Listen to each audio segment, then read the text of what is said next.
The rain fell like bullets against the cracked pavement of the abandoned warehouse district. Natasha Fleming stumbled through the darkness, her bare feet slipping on wet concrete as thunder rolled across the sky. Every breath burned in her chest. Every step sent sharp pain through her bruised body. She had been running for what felt like hours, though it might have been only minutes since she broke free from the locked room, where they kept her. Her captors had made a mistake tonight. During the storm, the power went out for just 30 seconds. That was all she needed to slip through the door they forgot to deadbolt. Now, she ran through streets she did not recognize, wearing nothing but torn clothes and terror that wrapped around her like chains. Lightning flashed overhead, showing her the empty road ahead. No cars, no people. Just rain and shadows and the distant sound of shouting behind her. They were looking for her. They always found what they were looking for. The thought made her legs shake. But she pushed forward anyway. The black vehicle. Natasha turned a corner and saw headlights cutting through the storm. Her heart dropped into her stomach. A sleek black car moved slowly down the street, its engine purring softly despite the chaos of wind and rain around it. She knew that kind of vehicle. Expensive, powerful, the kind her captors drove. When they wanted to move quietly through the city, panic exploded in her chest. She tried to run in the opposite direction, but her body gave out. Her knees buckled, and she fell forward, catching herself on the hood of the car as it rolled to a gentle stop. Rain poured over her shaking hands. Her vision blurred with exhaustion and fear. This was the end. They had found her. She closed her eyes and waited for rough hands to grab her, for angry voices to drag her back to that terrible place. Instead, she heard a car door open. Footsteps approached slowly, carefully. A voice spoke through the storm, deep and calm in a way that seemed impossible. "Hey, open your eyes." "I will not hurt you." Natasha forced her eyes open, expecting to see the cold faces of the men who had kept her prisoner. Instead, she saw someone completely different. A tall man stood in the rain, his expensive suit already soaked through. Dark hair stuck to his forehead.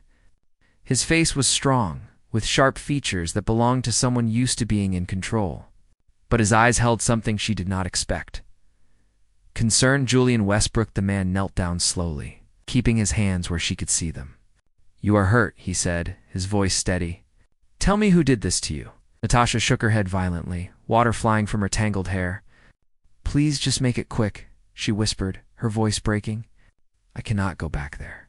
I cannot." Something shifted in his expression. Not anger at her, but anger for her. He glanced around the empty street with the focus of someone trained to spot danger. Then his eyes returned to her face. "I am not here to take you anywhere you do not want to go," he said carefully. "My name is Julian Westbrook. I was driving home when I saw you fall. You need help?" She wanted to believe him, but belief felt dangerous. Everyone who seemed kind had turned cruel eventually. "They will find me," she said, her teeth chattering from cold and fear. "They always find me." Julian removed his suit jacket without hesitation and draped it over her trembling shoulders. The fabric was warm from his body, heavy with rain, but still somehow comforting. "Not tonight," he said quietly. "Tonight you are safe."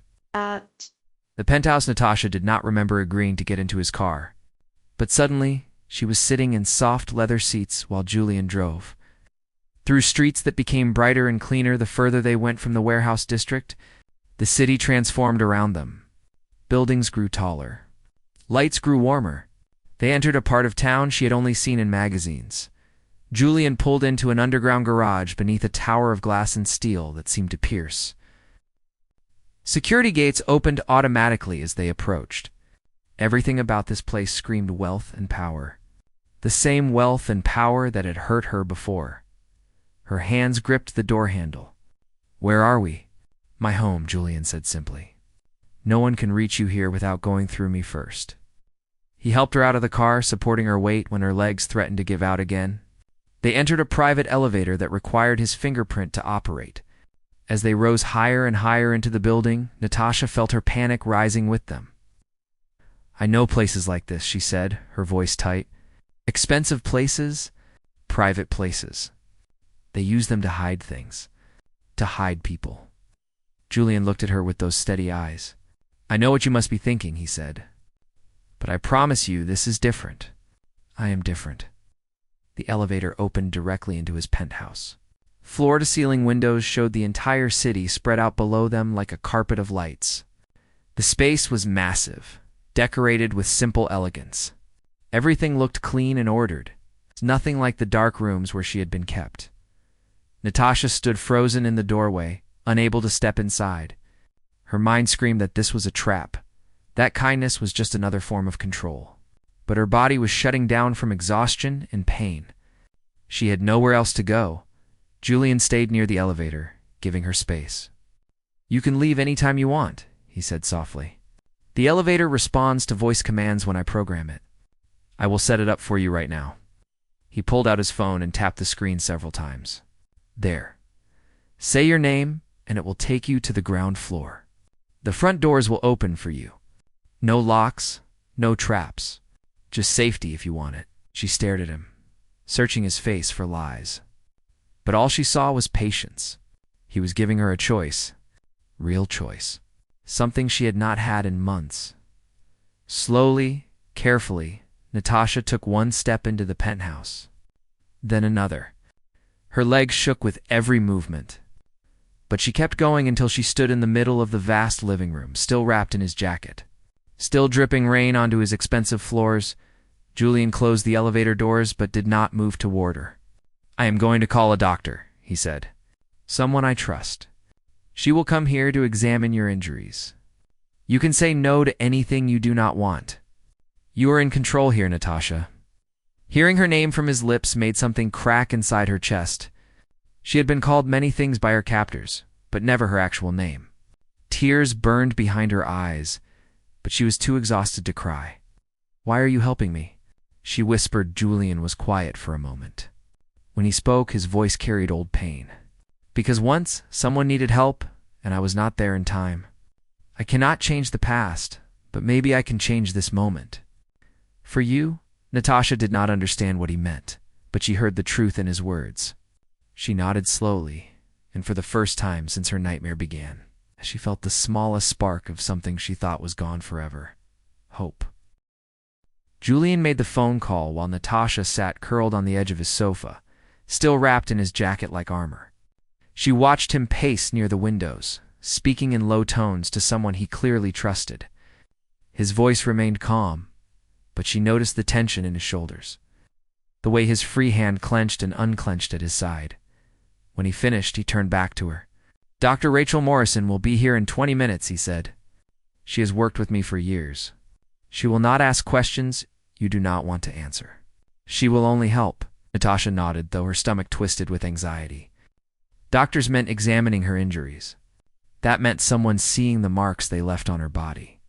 The thought made her want to disappear into the cushions. Julian seemed to sense her fear. He moved to the kitchen area, keeping distance between them.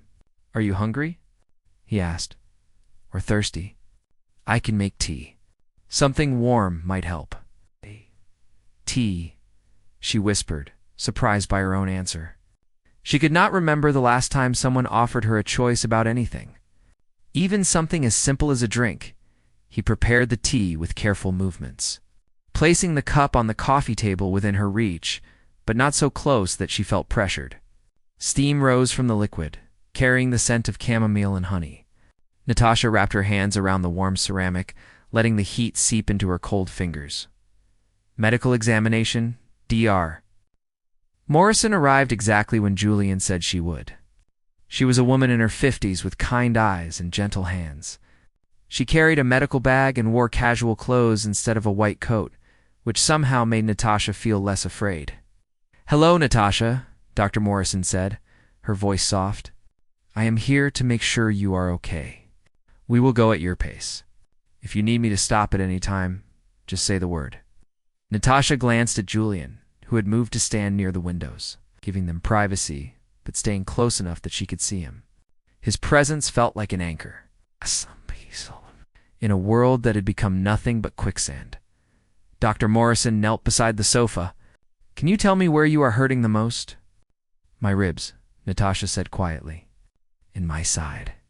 They carved something into my skin. The doctor's expression remained professional, but Natasha saw anger flash briefly in her eyes. May I look? She asked. Natasha hesitated, then slowly lifted the edge of her torn shirt. The carved symbol was still red and swollen, a permanent reminder of what they had done to her. Dr. Morrison examined it carefully. Her touch feathered light. This needs proper cleaning and bandaging, she said. It will scar, but we can minimize that with treatment. I am going to clean it now.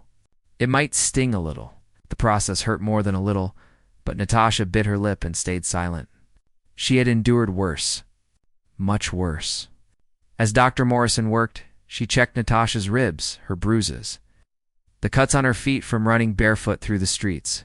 To cracked ribs, the doctor said finally. Multiple contusions, dehydration, exhaustion, but nothing that will not heal with time and rest. She looked directly into Natasha's eyes. Your body will recover. What they did to your mind and spirit, that takes longer, but it can heal too. Tears finally spilled down Natasha's cheeks. Not from pain, but from the simple kindness in those words. Dr. Morrison squeezed her hand gently before packing up her supplies. The truth comes out after the doctor left. Julian returned to the living room. He sat in a chair across from Natasha, maintaining respectful distance. The city lights behind him cast his face in shadows, but she could still see his eyes watching her with that steady concern. You do not have to tell me anything, he said, but if you want to talk, I am listening. Natasha stared at her tea, now cold in her hands. Part of her wanted to stay silent, to lock everything away where it could not hurt her anymore. But another part, the part that had been screaming silently for months, needed someone to hear what happened. I worked for a company called Sterling Finance Group, she began, her voice barely above a whisper. I was just a data analyst. Nobody important. I spent my days organizing files and running reports. Julian listened without interrupting, his full attention on her words. One night I was working late. Everyone else had gone home. I was trying to finish a project before the deadline. She paused, remembering that moment when everything changed. I opened the wrong file. Or maybe it was the right file and I was the wrong person to see it. Her hands trembled, making the teacup rattle. Julian gently took it from her and set it aside, then returned to his seat without touching her. The file contained transactions. Millions of dollars moving through accounts that did not match any legitimate business. There were codes I did not understand at first. Then I saw names attached to them. Not company names. Personal names. Women's names. Julian's jaw tightened, but he said nothing. I tried to close the file and forget what I saw, Natasha continued. But they had security monitoring everything. Within minutes, 2 men came into my office. They did not say anything. They just grabbed me and put something over my mouth. When I woke up, I was in that warehouse. The memories crashed over her like waves, each one pulling her deeper into the darkness she had barely escaped. But she kept talking, because if she stopped now, she might never find the courage again. The mark of ownership, they kept me there for 3 months, she said, her voice breaking. There were other women, too. They said we saw things we should not have seen. They said we belonged to them now. Julian stood abruptly and walked to the windows, his back rigid. Natasha could see his reflection in the glass, the fury written across his features. They carved that symbol into all of us, she whispered. They called it their mark. They said even if we escaped, no one would want us after we were branded. They said we were their property forever. We're wrong, Julian said, his voice low and fierce. He turned to face her. You are not property. You are a human being. What they did was criminal and evil, and none of it was your fault. Something inside Natasha cracked open at those words. She had spent months being told she was worthless, that she deserved what happened, that she brought this on herself by being curious. Hearing someone say the opposite felt like sunlight breaking through storm clouds. I do not know why I'm telling you this, she said, wiping tears from her face. You are a stranger. For all I know, you could be connected to them. Julian shook his head firmly. I am not connected to Sterling Finance or any organization that traffics human beings. I built my company, Westbrook Technologies, from nothing. We design security systems that protect people from exactly the kind of criminals who hurt you. He moved closer, but stopped several feet away, respecting her space. I know about Sterling Finance. I have suspected for years that they were involved in illegal activities, but I could never prove it. They hide behind layers of legitimate business. The files I saw, Natasha said suddenly. I remember some of the account numbers. I remember names. If I could access a computer, I could write down what I remember. Julian's eyes sharpened with interest. That information could help bring them down, but only if you feel safe sharing it. Your safety comes first. Always. Natasha looked at him, really looked at him for the first time since he found her in the rain. She saw strength in his face, but also sadness, like someone who understood loss in a personal way. Someone who had been broken before and rebuilt himself piece by piece. A promise made, why do you really care? She asked.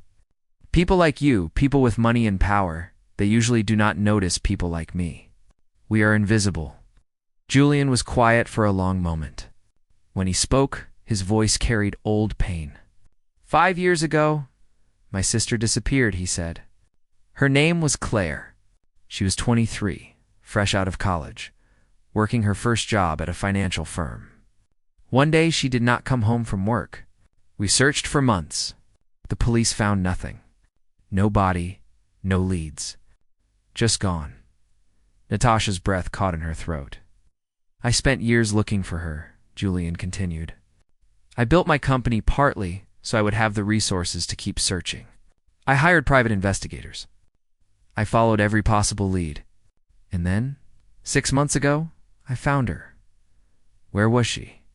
Natasha whispered. Out. In a grave outside the city. She had been dead for 4 years. His voice remained steady, but Natasha saw the grief in his eyes. The investigation revealed she had stumbled onto evidence of trafficking at her company. They killed her to keep her silent. Natasha felt tears streaming down her face. Not just for herself, but for Julian and his sister. For all the women who never made it out, Julian knelt down so they were eye level. I could not save Claire, he said softly, but I can help you. I can make sure what happened to her does not happen to you. That is why I care, Natasha.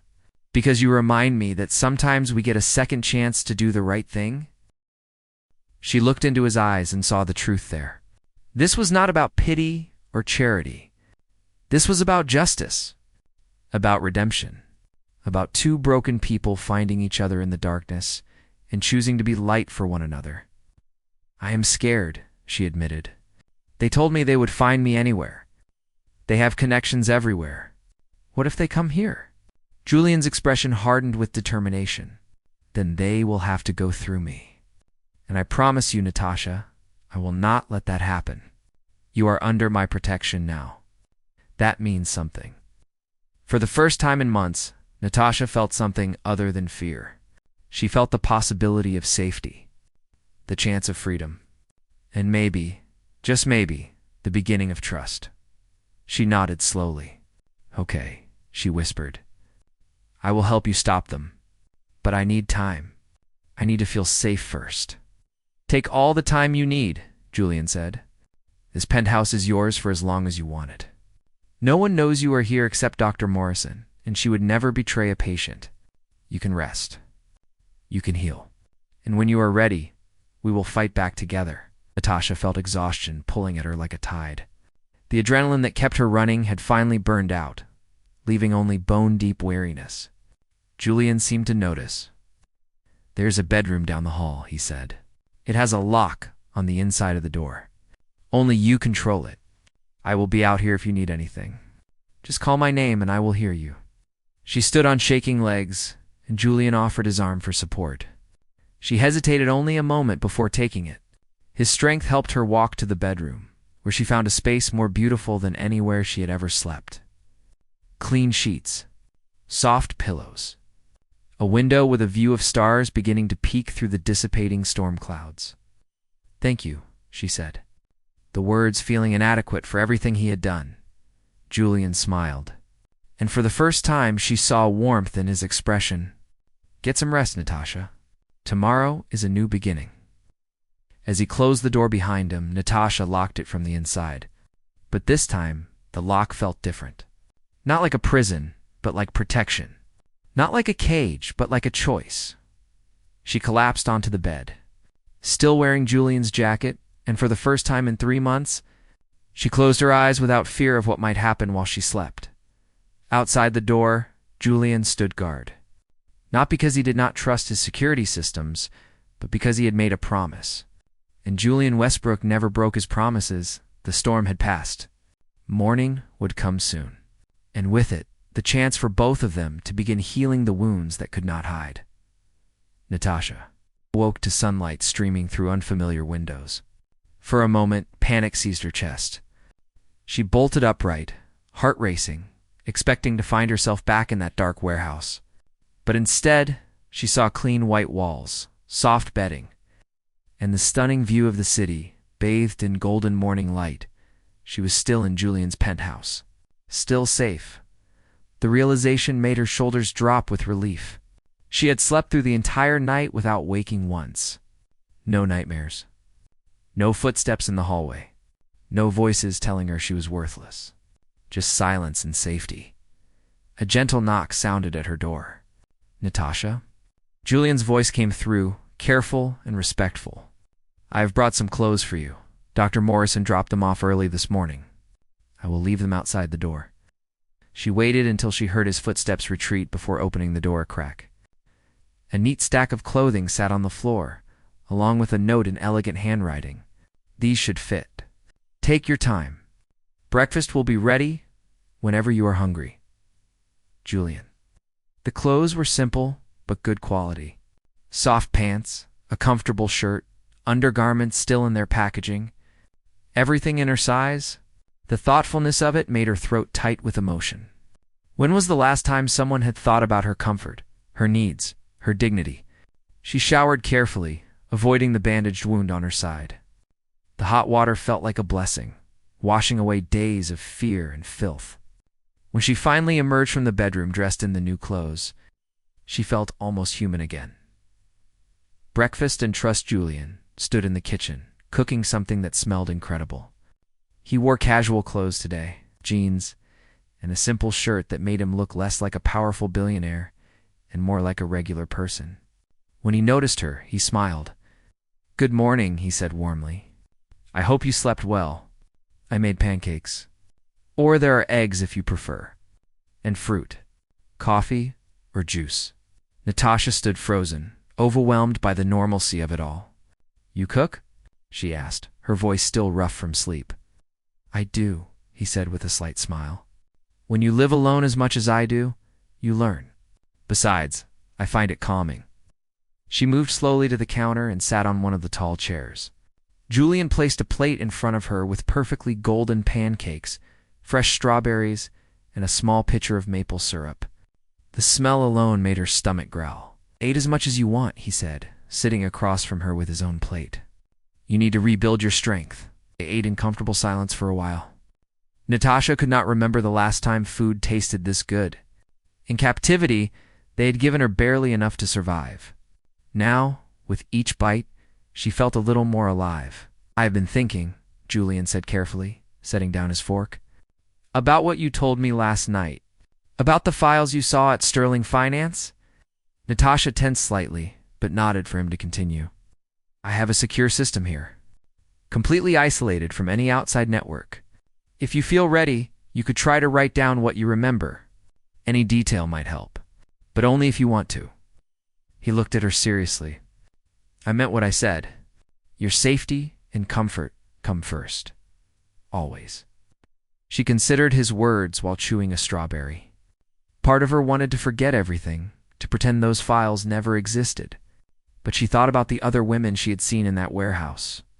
The ones who might still be trapped. The ones who might never escape. I want to help, she said finally. But I am afraid. If I give you information, they might figure out I talked. They might come looking harder. Julian's expression grew fierce with determination. Let me worry about that. I have resources they cannot imagine. Security that goes beyond locked doors. And I have something they do not. What? Natasha asked. A reason to fight that matters more than money or power? His eyes met hers with intensity. You. The word hung in the air between them, heavy with meaning. Natasha felt her cheeks flush. She looked away, confused by the warmth spreading through her chest. The threat returns later that morning. As Natasha sat at Julian's computer trying to recall account numbers and transaction codes, his phone rang. She watched his expression change as he answered, his jaw tightening with each passing second. I understand, he said coldly. No, absolutely not. This conversation is over. Ended the call and immediately made another one. Marcus, I need you at the penthouse now. We have a problem. Natasha's hands started shaking. What happened? Julian came to her side, his presence solid and reassuring. Someone from Sterling Finance just called me. They know you are here. Terror crashed over her like a wave. How, you said, no one knew. I do not know how they found out, Julian said, his voice steady despite the anger she saw in his eyes. But it does not matter. They cannot reach you here. I promise you that. What did they say? She whispered. Julian hesitated, clearly not wanting to frighten her further. But she saw the truth in his face before he spoke. They want you back. They are calling you their property. They threatened legal action for harboring stolen assets. Natasha felt sick. Stolen assets. That is what they call us. Things to be owned and traded. A man arrived within minutes, entering through the private elevator. He was tall and muscular, with the bearing of someone military trained. Julian introduced him as Marcus Chen, his head of security and former colleague from his time in protective services. Tell me what we are dealing with, Marcus said. All business, Julian explained the situation while Natasha sat frozen, listening to them discuss her like a mission objective. But there was respect in how they spoke, concern for her safety, rather than just solving a problem. They have no legal grounds, Marcus said firmly. She is not property. She is a victim. If they push this, it will expose their entire operation. Which is exactly why they will not go through legal channels, Julian said. They will come another way. Let them try, Marcus replied. I will have a team here within the hour. Full perimeter security. No one gets in or out without our knowledge.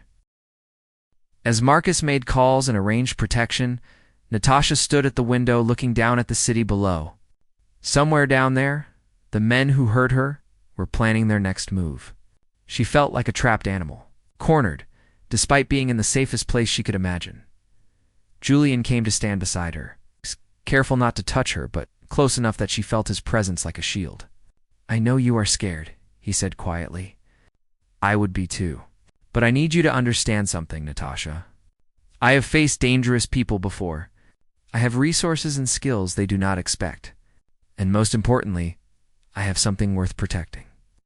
She turned to look at him. Why are you doing this? Really? It cannot just be about your sister. You could honor her memory 1,000 other ways that do not put you at risk. Julian was quiet for a long moment, his eyes searching hers. Do you want the truth? Yes, she whispered. Because from the moment I saw you in that rain, something inside me woke up. Something I thought died with Claire. The part of me that believes in protecting people who cannot protect themselves. The part that knows sometimes one person can make a difference. He paused, his voice softening. And because when I look at you, I see someone incredibly brave. Someone who survived things that would break most people. Someone worth fighting for. Natasha felt tears burning her eyes. I am not brave. I am terrified every second. Bravery is not the absence of fear, Julian said gently. It is doing what needs to be done despite the fear. You escaped when they thought they had broken you. You chose to help stop them when you could have stayed silent. That is courage, Natasha. She wiped her eyes, frustrated by her own tears. I just want to feel safe. I want to sleep without nightmares. I want to walk outside without looking over my shoulder. I want my life back. Then we will get it back, Julian said with absolute certainty. Together. The attack that night, the threat became real. Natasha was sleeping when alarms blared through the penthouse. She jerked awake, heart pounding, the sound triggering memories of the warehouse. Julian burst into her room seconds later, already dressed, his face grim. Stay here, he commanded. Lock the door behind me. Marcus and his team are handling it. Handling what? Natasha asked, terror making her voice shake. Someone tried to breach the building. They did not get far, but we are on full lockdown until we know more. He left before she could protest, and she heard the heavy click of multiple locks engaging. She was trapped in the bedroom, listening to muffled sounds from elsewhere in the penthouse. Voices, movement, the occasional sharp command. Minutes felt like hours. Natasha huddled on the bed, clutching a pillow, trying to control her breathing. They had found her. They were coming for her. All of Julian's promises of safety meant nothing against men who saw her as property to be reclaimed. The door opened suddenly, making her scream. But it was Julian, looking disheveled but unharmed. It is over, he said quickly. You're safe. What happened? She gasped. 3 men tried to access the building through the service entrance. They had forged credentials and inside information about the security schedule.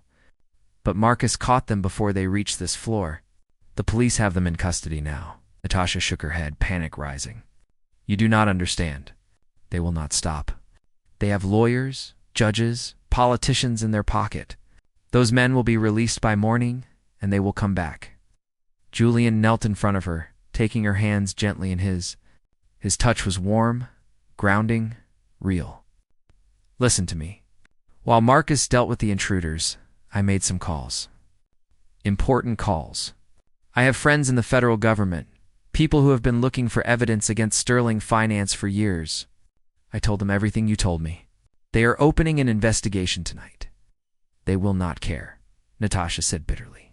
I am nobody. My word means nothing. Your word combined with the physical evidence of what they did to you means everything, Julian said firmly. And you are not nobody. Not to me. The way he said those last words made Natasha's breath catch. She looked into his eyes and saw something beyond protectiveness, beyond duty. She saw genuine care, maybe even something deeper. Julian, she whispered, I am broken. I am damaged. I do not know if I can ever be normal again. He shook his head slowly. You are not broken. You are healing. There is a difference. His thumb gently brushed over her knuckles. And I am not looking for normal. I am looking at you and seeing someone extraordinary. Someone who survived hell and came out the other side still fighting. Love in the ruins the weeks that followed were a blur of federal agents, depositions, and legal proceedings. Natasha told her story over and over until the words felt worn smooth like river stones. But with each telling, she felt a little lighter. A little stronger. Julian was there for all of it, a constant presence by her side. He held her hand during difficult questioning. He made sure she ate when stress stole her appetite. He sat with her during nightmares, talking in that calm voice until she remembered where she was and that she was safe. The investigation revealed that Sterling Finance had been trafficking women for years, using them for leverage, blackmail, and worse. Natasha's testimony, combined with the evidence carved into her skin and the memories of account numbers she had painstakingly written down, became the key that unlocked everything. Arrests were made. Assets were frozen. The organization crumbled like a house built on sand. And Natasha watched it all from the safety of Julian's penthouse, feeling like she was witnessing justice for the first time in her life. But more than justice, she found something else, something she never expected. One evening, as they sat watching the sunset paint the sky in shades of gold and pink, Julian turned to her with unusual nervousness in his expression. Can I tell you something? He asked. Of course, Natasha said, curious about what could make this confident man seem uncertain. I have spent 5 years building walls around myself. After Claire died, I decided it was safer to feel nothing than to risk that kind of pain again. I threw myself into work, into security systems and encrypted data, because those things were predictable, controllable. He paused, choosing his words carefully.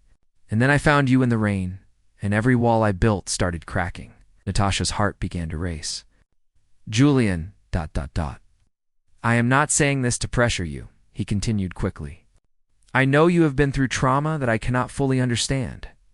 I know healing takes time, maybe years, but I need you to know that somewhere along the way, protecting you stopped being just a duty. It became something more. She looked at him, this strong man who had saved her life in more ways than one. What are you saying? I am saying I love you, Natasha Fleming, Julian said, his voice steady despite the vulnerability in his eyes. I love your courage. I love your strength. I love the way you refuse to let them define you. And I will wait as long as it takes for you to heal, because you are worth waiting for. Tears streamed down Natasha's face, but for once they were not tears of pain. I thought I would never feel safe with anyone again, she whispered. I thought they destroyed my ability to trust. But you showed me that safety is real, that kindness exists, that not everyone wants to hurt me. Never, Julian said fiercely. I will never hurt you. Natasha reached out slowly and took his hand, lacing her fingers through his. The touch felt different now, not like a lifeline to cling to, but like a connection she chose freely. I do not know if I can love the way I used to, she said honestly. They changed me. Broke parts of me that might never fully heal. Then we will figure it out together, Julian replied. Broken parts and all. Because love is not about perfection. It is about choosing to stand beside someone, especially when things are hard. She leaned against his shoulder, feeling his arm come around her carefully, respectfully giving her every chance to pull away. But she did not want to pull away. For the first time since her nightmare began, she wanted to move closer. New beginnings? 6 months later? Natasha stood in a courtroom and watched as the final members of Sterling Finance's leadership were sentenced to decades in prison. The carved symbol on her side had faded to a thin scar, barely visible except when she looked for it. But more importantly, the fear that once consumed her had begun to fade too. She still had bad days. Moments when a sound or a smell triggered memories that sent her spiraling. But Julian was always there, patient and steady, reminding her that she was safe, that she was free, that she was loved. Dr. Morrison said the healing process would be lifelong. That trauma left marks deeper than physical scars. But she also said that Natasha was one of the strongest people she had ever treated, because she chose to fight back. Instead of letting the darkness consume her, Natasha had started working with Julian at Westbrook Technologies. Using her experience to help design better systems for protecting vulnerable people, she spoke at conferences about trafficking awareness. She mentored other survivors, showing them that life after trauma was possible. And through it all, Julian stood beside her. Not as a savior, but as a partner. They had built something real from the ashes of their shared pain, a relationship based on trust, respect, and genuine care. One evening, as they sat on the penthouse balcony, watching the city lights twinkle to life, Julian handed her a small box. What is this? Natasha asked, surprised. Open it and see. Inside was a delicate silver necklace with a small pendant shaped like a phoenix rising from flames. It reminded me of you, Julian said softly. Someone who rose from the ashes and became even stronger. Natasha felt tears prick her eyes as she fastened it around her neck. Thank you, she whispered. For everything. For saving me. For protecting me. For loving me when I could not love myself. Julian pulled her close, his embrace warm and safe. You saved yourself, Natasha. I just helped open the door. Everything else, all the healing and fighting and rebuilding, that was all you. She looked up at him, this man who had changed her life in ways she never imagined possible. I love you, she said, and meant it with every fiber of her being. I love you too, Julian replied. Always. As the sun set over the city where her nightmare had begun and ended, Natasha Fleming realized something profound. She had been broken. Yes. Scarred in ways that would never completely fade. But she had also been reborn. Protected not just by Julian's resources and power, but by something far stronger. Love. Real, genuine, patient love that did not demand perfection. Love that saw her wounds and chose to stay anyway. Love that proved safety was not just about locked doors and security systems, but about finding someone who would hold you close and say, "You are protected now," and mean it with their whole heart. She was no longer just a survivor. She was a fighter, an advocate, a woman who refused to let her past define her future, and she was loved. Truly, deeply, unconditionally loved. That, more than anything else, was her real freedom. The rain that had witnessed her escape now seemed like a baptism. The storm that brought her to Julian's door was really the beginning of her rebirth. And as stars appeared one by one in the darkening sky, Natasha smiled and knew with absolute certainty that she was finally, truly safe. Not because she was protected by walls, or weapons, or wealth, but because she had found someone who saw her worth when the world tried to convince her she had none. Someone who chose to fight beside her instead of for her. Someone who proved that even in the darkest night, love could be the light that guided you home. And in the end, that made all the difference. The end.